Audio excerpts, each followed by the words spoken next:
সাধারণ শিক্ষার্থীদের প্রতি আহ্বান জানাই, আপনার আশেপাশে যে লোকটি রয়েছে সেই সেই সেই লোকটির প্রতি আপনি খেয়াল রাখুন।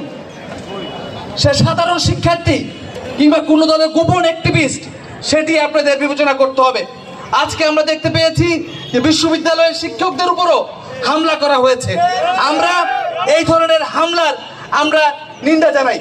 আজকে এখানে ছাত্রলীগের নেতাকর্মী যারা রয়েছে, আমরা অনুরোধ জানাবো, আমরা সবাই ধৈর্য ধরে অপেক্ষা করব, কিন্তু কোনো বাধা যদি আসে আমরা সেটি দাঁত ভাঙ্গা জবাব দিব। আজকে আমরা, আপনারা জানেন ছাত্রলীগকে ইচ্ছে করে সংঘর্ষের দিকে ঠেলে দেওয়া হয়েছে।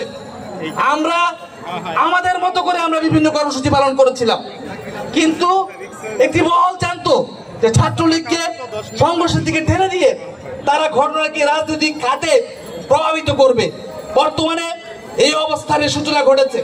আমরা যারা ছাত্রলীগের নেতৃবৃন্দ রয়েছি, আমরা যুগে যুগে জয়ী হয়েছি, এই যুদ্ধেও আমরা জয়ী হব।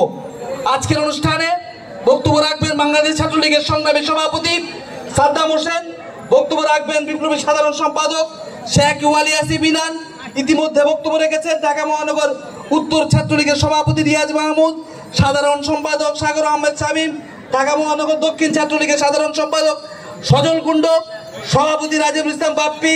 উপস্থিত রয়েছেন ঢাকার বিভিন্ন কলেজ ইউনিটের নেতৃবৃন্দ, ঢাকা বিশ্ববিদ্যালয়ের বিভিন্ন হল শাখা ছাত্রলীগের নেতৃবৃন্দ।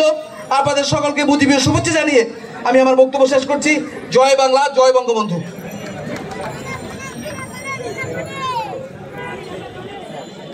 এ পর্যায়ে আপনাদের মাঝে বক্তব্য রাখবেন আপনাদের প্রিয় ছাত্রনেতা, ঢাকা বিশ্ববিদ্যালয়ের শিক্ষার্থীদের মিলন বিরহ সংকটের প্রিয় কণ্ঠস্বর, বাংলাদেশ ছাত্রলীগ ঢাকা বিশ্ববিদ্যালয়ের বিপ্লবী সাধারণ সম্পাদক ছাত্রনেতা তানভীর হাসান সৈকত।